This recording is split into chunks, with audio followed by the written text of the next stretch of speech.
मान के चलें कि अभी तक की जो सिचुएशन लग रही है उनके आधार पर दिसंबर के अंदर आरपीसी मेंस प्री ले सकती है, प्री का पेपर हो सकता है दिसंबर के अंदर, है ना।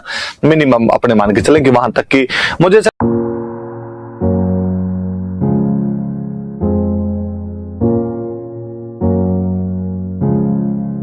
है।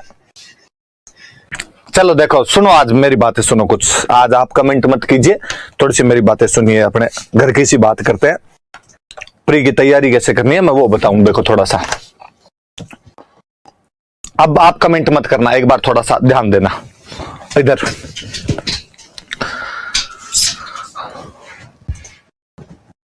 आप यदि प्री वाला सिलेबस उठा के देखेंगे ना तो उसमें बेसिकली 5 बड़े सब्जेक्ट आते हैं। हिस्ट्री,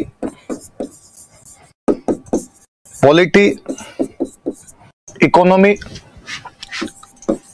जियोग्राफी,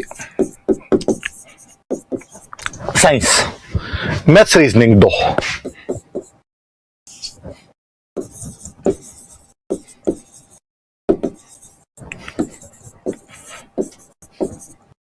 रीजनिंग और मैथ्स। मैं इधर से यदि लगूं तो मैथ्स ऐसा सब्जेक्ट है जो जिसको आता है उसको आता है, नहीं आता है वो भले बूंद वाली खा के मर जाए तो ही नहीं आए। इसलिए जिनको नहीं आता है वो ज्यादा खुश होइए कि अपने को एक कम पढ़ना है, वो इस बात में राजी रही है कि कम से कम ये तो नहीं पढ़ना पड़ेगा, ज्यादा माथापच्ची नहीं करनी अपने को। 7-8 सवाल आते हैं, आप यूं मान लेना जिनको नहीं आता है कि अपने 142 आएंगे क्वेश्चन, अपने उनमें से करके आएंगे। प्री का पेपर कबड्डी का लाइन टच होता है। कबड्डी में आप लाइन टच करके वापस जा सकते हो, वहां से आपको फेल नहीं माना जाता है। एग्जैक्टली प्री जो है वो कट ऑफ पार करनी होती है आपको। सपोज दैट कट ऑफ 95 जाती है, मैं कहूंगी बॉयज की 95 कट ऑफ जाती है, गर्ल्स की 85 जाती है। मैं ऐसा बता रहा हूं ना, एग्जैक्टली ऐसा कुछ नहीं आप कहोगे सर इतनी जाएगी क्या उतनी जाएगी, इस पे नहीं, एक बार आप समझिए मेरी बात को। अब यदि किसी के गर्ल्स में 85 मेरिट जाती है, कट ऑफ जाती है, किसी के 86 आते हैं तब भी उसे मेंस दिलवाएंगे। किसी के 89 आएंगे तो भी वो मेंस देगी, 99 आएंगे तो भी मेंस देगी, 199 आएंगे तो भी मेंस देगी। ये तो है नहीं कि 120 क्रॉस करते उस लड़की को कहेंगे कि बहन जी आप किधर हो, आपका तो डायरेक्ट इंटरव्यू करवाना पड़ जाएगा, आपका तो मेंस लेके क्या करेंगे, ये तो कहा नहीं जाएगा। या किसी लड़के का यदि 95 से ऊपर नंबर आ रहे हैं और तो उसको कह दिया जाए कि भाई तू मेंस मत दे, तू डायरेक्ट इंटरव्यू दे दे। नहीं साहब, लाइन टच है, सबको मेंस ही लिखना पड़ेगा अपने आप के अंदर। तो यदि किसी के बहुत ज्यादा कमजोर हो तो वो लोड ना ले, क्योंकि अक्सर मैं स्टूडेंट को इन बातों के लिए लोड लेता हुआ देखता रहता हूं कि सर मैथ्स नहीं आती, इसका क्या करें। नहीं आती, राजी रहना, और ज्यादा राजी रहना। रीजनिंग ऐसा सब्जेक्ट है जो आपने सबको ही आता है। मम्मी की, बुआ की, चाची की क्या लगती है, अब इनमें तो यार क्या ही पढ़ा जाना चाहिए। मुझे तो कई बार लगता है कि यार रीजनिंग में पढ़ने लायक चीज भी क्या होती है, थोड़ा सा दिमाग लगाए बंदा तो ये तो किया ही जा सकता है। तो जिनकी मैथ्स कमजोर हो वो इधर रीजनिंग की तरफ ध्यान दे ले थोड़ा सा। और जो इंजीनियरिंग बैकग्राउंड वाले, आप में से साइंस बैकग्राउंड के, कॉमर्स बैकग्राउंड के, या आर्ट्स में भी जिनकी मैथ्स अच्छी हो, कईयों का रीजनिंग अच्छा रहता है, आर्ट्स वालों का भी, वो अपने इन दोनों का तैयार कर ले, अच्छे से तैयार कर ले। मैं इन बाकी 5 पे आता हूं। इन मैं 5 के अंदर राजस्थान को इंक्लूड करता हूं कि इन सब में राजस्थान है। यहां तक मैं साइंस को छोड़ दूं, साइंस में राजस्थान है, इन सब के अंदर राजस्थान है। एक काम करना, ये पेपर जब भी हो अपने मान के चलें कि अभी तक की जो सिचुएशन लग रही है उनके आधार पर दिसंबर के अंदर आरपीसी मेंस प्री ले सकती है, प्री का पेपर हो सकता है दिसंबर के अंदर, है ना। मिनिमम अपने मान के चलें कि वहां तक की मुझे ये 5 सब्जेक्ट पढ़ने हैं बड़े तौर पर अपने को। 3 हिस्ट्री, पॉलिटी, इकोनॉमी, ज्योग्राफी और साइंस। इन 5 पेपर को इस प्रकार पढ़ना कि इनको मेंस में ना पढ़ना पड़े, है ना। कई बार स्टूडेंट सोचता है प्री की करूं या प्री और मेंस की करूं, किस प्रकार से चीजें की जाए। ये 5 पेपर ऐसे पढ़ने हैं कि प्री में इतने पढ़ लिए जाएं कि मेंस के टाइम में इनका कोई दोहराव करने की आवश्यकता नहीं पड़े। तब अपने को लगे कि इनका तो मैं रिवीजन भी मारूंगा ना एक बार कभी उठ के, तब मैं कर लूंगा। हो सके तो इन 5 को जब पढ़ो तब साथ के अंदर एक रजिस्टर लेके बैठो, मेंस टाइप की जो कोई चीज आए, कारण परिणाम टाइप की जो कोई चीज आए, उनको अपने शॉर्ट नोट्स बना लो वहां पर, कि यार मेंस आएगा तब मैं इस रजिस्टर को उठा के इसमें से देख लूंगा, बाकी चीजें मुझे देखने की आवश्यकता नहीं है। क्या पढ़ना है इनके अंदर, क्या पढ़ना है? नोट्स पढ़ने हैं, नोट्स रट्टे मारने हैं, नोट्स के घोटे मारने हैं। आप कैसे याद करते हो किसी को, ये आप पर डिपेंड करता है। कई बार स्टूडेंट सोचता है मेरे ये सब्जेक्ट समझ नहीं आता, मेरे इसके कंसेप्ट क्लियर नहीं हुए। इतने नहीं सोचने होते जी, चीजों को पढ़नी होती है, पढ़ ली जाए, हो जाती है। एक बार नहीं 2 बार उन चीजों को पढ़ोगे, चीजें याद हो जाएगी। पूछ लो किसी से, अपने साथ वाले से पूछ लो, कोचिंग आके पूछ लो, मास्टर से पूछ लो, बता देगा, चीजें समझ में आ जाएगी।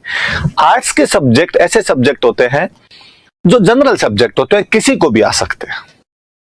तो इनमें कोई आर्किमिडीज का सिद्धांत भी लगता नहीं है कि ये सर मेरे को समझ में आता है, ये मेरे को समझ में नहीं आता है। पढ़ोगे 2 बार पढ़ोगे, समझ के अंदर चीजें आ जाएगी। बार बार पढ़ा जाए, नोट्स याद किए जाए, इनके बहुत अच्छे से नोट्स याद किए जाए। साइंस के अंदर मैं टेक्नोलॉजी भी जोड़ता हूं इसमें, क्या ना, टेक्नोलॉजी भी इसके अंदर शामिल हो। नोट्स अच्छे से याद किए जाए। पुराने जितने पेपर निकाले जा सकते हैं वो सारे पेपर निकाल लिए जाए। पुराने पेपर्स खूब सारे सॉल्व किए जाए। मैं अक्सर जब भी बच्चों को कहता हूं कि पुराने पेपर सॉल्व करना, तो बच्चे कहते हैं कर लिए।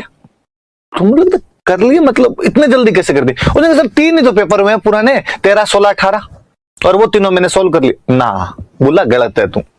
पुराने पेपर कहने का मतलब है आरपीएससी ने जो कोई एग्जाम लिया उन सब के पेपर सॉल्व कर ले। मैं कहता हूं फर्स्ट ग्रेड लेक्चरर के अंदर यदि कोई हिस्ट्री का क्वेश्चन आया है, कि मान लो उसमें क्वेश्चन आया कि गांधी जी को भारत छोड़ो आंदोलन के दौरान कहां पर गिरफ्तार करके रखा गया था, क्या वो आरएस वाले नहीं पूछ सकते? उसके अंदर कोई क्वेश्चन आ रखा हो आपने कि त्रिपुरी अधिवेशन में सुभाष चंद्र बोस के सामने किसने चुनाव लड़ा था, तो क्या आरएस के अंदर नहीं पूछा जा सकता? तो इस प्रकार का कोई क्वेश्चन उधर आया तो इधर पूछा जा सकता है। और यदि आप पुराने पेपर सॉल्व करेंगे ना, तो आप पाएंगे कि लगभग 20% के आसपास के जो क्वेश्चन है वो रिपीट है।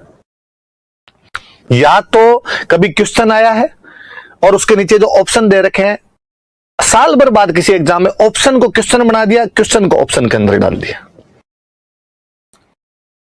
कुल मिला के चीज वही पूछना चाहता है वो। एक बार उसने पूछा कि ब्रह्मगुप्त की पुस्तक कौन सी है, अगली बार उसने कहा इस पुस्तक का लेखक बताइए। एक बार उसने पूछा ये विद्वान किसके दरबार के अंदर रहता था, एक बार उसने पूछा सुमेलित कीजिए, राजा और दरबारी विद्वान आपस के अंदर 4 दे के मिलवा लिया आपसे। सारी चीजें पढ़नी है अपने को, इसलिए इन सब में जो राजस्थान वाला वेटेज है उसको ज्यादा पढ़ना है। मैं राजस्थान वाले की यदि बात करूं तो राजस्थान वाली चीजें history, culture, geography, economy, polity, इतनी बातें होती है। 15 क्वेश्चन आते हैं करंट के। करंट के क्वेश्चन आएंगे। सर करंट कहां से पढ़े? आज से एग्जैक्टली आज से। आज क्या जाए, पीछे वाला छोड़ दो एक बार, अब वाला तो पढ़ लो। दिसंबर तक 6 महीने का तो तैयार कर लोगे। स्टूडेंट इस सोच में दुबला पतला रहता है, कहां से शुरू करूं, 6 महीने का आएगा या 12 महीने का आएगा? उससे पुराना तो नहीं पूछ लेंगे सर। कब तक का पूछ लेते? एग्जाम से कितने दिन पहले तक का पूछ लेते? तू आज से पढ़ भाई रे, 6 महीने वाला तो कर ले तू। ये होगा, पुराने वाली भी चीजें आ जाएगी। कोचिंग में बाकायदा नोट्स मिल जाएंगे करंट के एकदम, कि कहां तक क्या आएगी, और पढ़ लेना उनके साथ में। अब तक नहीं पढ़ा उसकी चिंता के अंदर दुबले पतले क्यों हो हम, अब वाली चीजें कर ली जाए। मुझे हमेशा लगता है कि यार यदि कोई मैथ्स बैकग्राउंड वाले, जो साइंस बैकग्राउंड वाले स्टूडेंट होते हैं, वो यार 15 इकोनॉमिक सर्वे के करके आए, 15 क्वेश्चन जो है वो आपके इसके करंट के करें, 15 क्वेश्चन उनके मैथ्स रीजनिंग के आते हैं।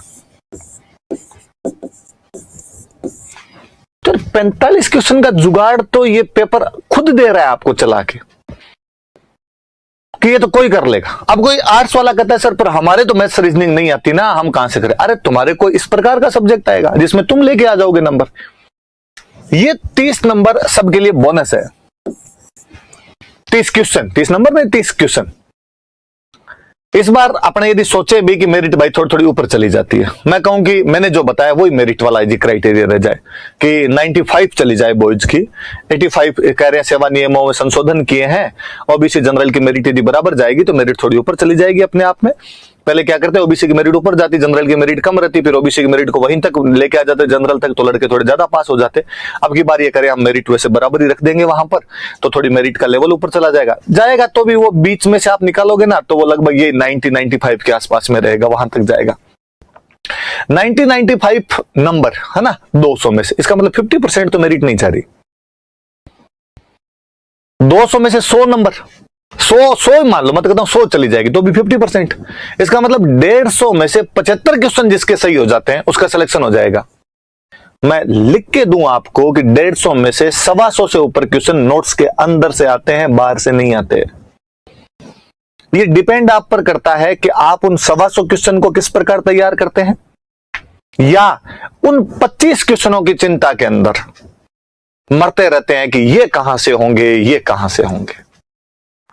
पुराने पेपर सारे सोल्व कर लेना। टेस्ट सीरीज चले आपने, आपके लिए अब बाकायदा प्री के हिसाब से टेस्ट लेने शुरू कर देंगे हम, वो सारे टेस्ट देना। भले ही आपको उस दिन तैयारी हो, भले ही आपकी उस दिन तैयारी नहीं हो, ऐसा कभी नहीं हो कि आप टेस्ट छोड़ दो। मैंने ये अक्सर सेलेक्ट लोगों से सुना। मैंने उपेंद्र जी की कभी आपको बात बताई होगी, वो एक दिन हमें बता रहे थे कि कई बार ऐसा होता था कि मेरे टेस्ट की तैयारी नहीं होती थी और फिर भी मैं टेस्ट देने सर हमेशा आया करता था। अभी मोनिका सामोर जिनकी 11th रैंक है, वो बता रहे थे कि सर मैंने इतने टेस्ट दिए थे यहां पर मेंस के कि जब मैं वहां लिख रही थी तो मुझे लग रहा था जैसे यहां दे रही हूं टेस्ट वैसे वहां दे रही हूं। रैंक भी आई तो मुझे लगा स्प्रिंग बोर्ड में भी मेरी रैंक आती थी, उधर मेरी रैंक आ गई। कितना इजी हो जाता है ये प्रोसेस अपने आप के अंदर, इसलिए पैनिक होने की कतई आवश्यकता नहीं है। अब तक किसी ने पढ़ाई नहीं की हो उसको भी पैनिक होने की आवश्यकता नहीं है। सिलेक्शन होते हैं। शिवाक्षी खंडल इस बाल वाला उदाहरण है। उन्होंने प्री का बैच ज्वाइन किया था, प्री वाले बैच के अंदर पढ़े, प्री पास हुआ, फिर मेंस का बैच ज्वाइन किया, मेंस वाले बैच में पढ़े, मेंस पास हुआ, इंटरव्यू वाला बैच ज्वाइन किया, इंटरव्यू के अंदर पढ़े, फाइनली 3rd रैंक है। टॉपर में उनमें कल से आप मार्कशीट देख रहे हो, 6 नंबर का फर्क है, मतलब 6 नंबर और होते तो आप टॉपर हो जाते। तो 3री रैंक का मतलब 1 नंबर रैंक है, 1st रैंक ही होना है, अपने आप के अंदर टॉपर होना ही है। टॉप 10 में जो भी आते हैं सबके नंबर लगभग बराबर से होते हैं, 5-7 नंबर का वेरिएशन होता है, उसके अंदर सारे सिमट जाते हैं। इसलिए ये दोनों चीजें बहुत अच्छे से तैयार की जाए। ये आपको दी जा चुकी है, करंट आप अब से पढ़ना शुरू कीजिए। हम और क्लासें लगाएंगे, हम और आपको नोट्स दे देंगे करंट के, उनसे चीजें हो जाएगी। बाकी वाली चीजें मैं राजस्थान वाली चीजों कह रहा था। ये 5 चीजें कि राजस्थान की हिस्ट्री, राजस्थान की कल्चर, राजस्थान की ज्योग्राफी, राजस्थान की इकोनॉमी और राजस्थान की पॉलिटी। राजस्थान की इकोनॉमी ये अपने हो गई, 4 चीजें अपने को पढ़नी, ये ज्यादा अच्छे से तैयार करनी है, क्योंकि इनका पोर्शन ये रहता है कि पिछली बार 150 क्वेश्चन थे प्रीलिम्स में, उनमें से 50 से अधिक राजस्थान था। कोशिश कीजिए आप खूब पढ़िए। जिन बच्चों की राजस्थान अच्छी होगी वो यहां तक पहुंचेंगे, 50 से 40-45 के क्वेश्चन आसपास करके आएंगे। कई बच्चे हैं जिनकी राजस्थान इतनी अच्छी नहीं होती तो भी आप अच्छा इसको पढ़ के जाएंगे, 25-30 का स्कोर आराम से होगा। कई क्वेश्चन आपको देख के लगेंगे कि यार इतने इजी से सवाल पूछे जिसकी हद नहीं। अब कोई इधर से 15 करे, इधर से 15 करे, ये क्वेश्चन कितने हो गए आपके? 30 क्वेश्चन हो गए।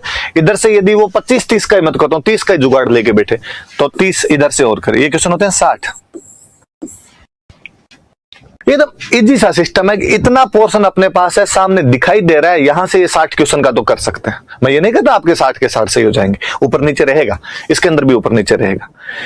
पर 50 क्वेश्चन मान लो ये आए, 30 क्वेश्चन ये आए, 80 में यदि अपना रेशियो 60 के आसपास जाता है, पीछे 70 क्वेश्चन और पड़े हैं अभी आपके पास में, कम से कम ही लाए ना तो 25-30 तो सही होते हैं। 25-30 सही होते हैं तो भी ये 60 ये बने, एकदम 25 भी सही होते हैं तो 85 के आसपास जाके पड़ते हैं। 30 होते हैं तो आपके 90 के आसपास होते हैं। आपको कोई नहीं हिलाए, 90 क्वेश्चन करके आओ तो मेरिट भले कितनी जाती हो, आपका प्री पास है। इसलिए प्री पास करना आरएस का दुनिया का सबसे सरलतम एग्जाम है। आपको अपनी स्ट्रेंथ पे ध्यान देना होता है कि आपको क्या चीजें पढ़नी है, क्या नहीं पढ़नी है।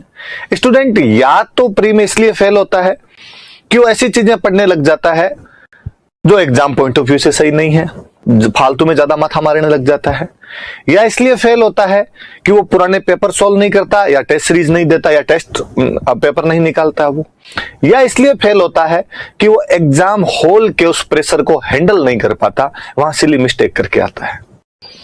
इसके अलावा कभी मैंने किसी बच्चे को ये नहीं कि वो पढ़ के भी गया था बहुत अच्छा सा, सही तरीके से तैयारी भी की थी उसने टेस्ट भी दिए थे, उसने टेस्ट में रैंक भी उसकी आती थी और फिर प्री फेल हो गया ना। अपवाद अलग चीज है, बाकी आपको ऐसे एग्जाम्पल नहीं मिलेंगे ज्यादा। इसलिए आप भी कर सकते हो इन चीजों को। इसलिए यदि कल से कोई आप में से पैनिक हो गया हो तो इसमें ये पैनिक होने की आवश्यकता नहीं है।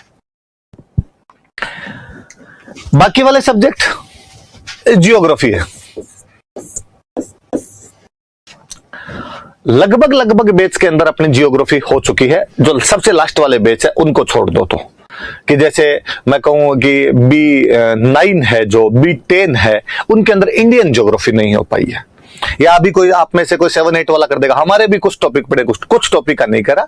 शायद मुझे जहां तक याद आता 9 और 10 के अंदर अनटच है। उनके अंदर 9 और 10 में फिजिकली चल रही थी और डायरेक्टली इधर अपने इसके तरफ आ गए थे, वर्ल्ड की तरफ आ गए थे। पर फिजिकल और वर्ल्ड तो हो गई, केवल ले दे के अपने इंडियन ज्योग्राफी बची, और तो उसके अंदर चीजें हो रखी है। हिस्ट्री है लगभग मॉडर्न सब में होगी। इंडियन हिस्ट्री की यदि बात की जाए तो मॉडर्न सब बैच के अंदर हो चुकी है, हो जाएगी। आज करवा देंगे अपने मॉडर्न। अब साथ में किसी ने पढ़ी है तो सबसे अच्छी, वरना आप पढ़ लेना, कोई बात नहीं। आप यदि हिस्ट्री के क्वेश्चन का रेशियो भी देखेंगे ना, तो हिस्ट्री के क्वेश्चन का रेशियो ये मिलेगा कि मॉडर्न के सबसे ज्यादा, फिर एंशिएंट, फिर मिडिवल। तो यदि किन्हीं बैचों के अंदर वो एंशिएंट मिडिवल के पोर्शन हो रखे हैं, सबसे अच्छी बात है। नहीं हुए हैं वो उन बैच के अंदर अब हो जाएंगे, कोई दिक्कत नहीं आएगी उसके अंदर। पॉलिटी, इन लास्ट वाले बैचों को यदि छोड़ा जाए, मैं राजस्थान वाले इंडियन पॉलिटी की बात करता हूं, तो मैं लास्ट वाले बैच को, हालांकि मेरे पास पूरी लिस्ट, आज मैं पूरी लिस्ट बना के लाया था किस किस बैच के अंदर क्या क्या प्री का सिस्टम हो रखा है, किस किस बैच में बाकी है, वो मैं सब बना के लाया था। मैं वो अभी लिस्ट भी लेके आ जाऊंगा आपके सामने। तो इन लास्ट वाले बैचों को यदि छोड़ दिया जाए, कि जैसे 10 है, 9 है, 8 था, और जहां तक मुझे लगता है 7 के अंदर भी, इनके अंदर दिलीप सर की क्लासेज नहीं हुई थी। या 3 बैच एक बीच के अंदर आवा था, मुझे याद आता है, उसके अंदर दिलीप सर की क्लासेज शुरू नहीं हुई थी। बाकी लगभग बैच के अंदर दिलीप सर वाली पॉलिटी भी हो चुकी थी। तो उतना आपने वहां से पढ़ा जा सकता है जो सर ने पढ़ा दिया है। फिर सब्जेक्ट बचा अपना एक इकोनॉमी।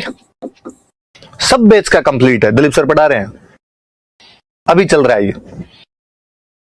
2 ट्रेड पॉलिसी बची हुई सर और करा देंगे। इकोनॉमी सबकी कंप्लीट हो रही है, इकोनॉमी सबकी कंप्लीट हो रही, मॉडर्न सबकी कंप्लीट हो रही। ज्योग्राफी में 1-2 बैच को छोड़ दो तो उनके अंदर सबकी, आपके इंडियन ज्योग्राफी को छोड़ के बाकी सबकी कंप्लीट हो रही है। मोटा मोटा तौर पर उनका हो रहा है, छोटे छोटे पोर्शन है, अपने सब बैच को अलग अलग डिवाइड करेंगे, डिवाइड करके पढ़ लेंगे। साइंस बचा, साइंस और साइंस टेक। पीछे वाले बैचों में नहीं हुई है।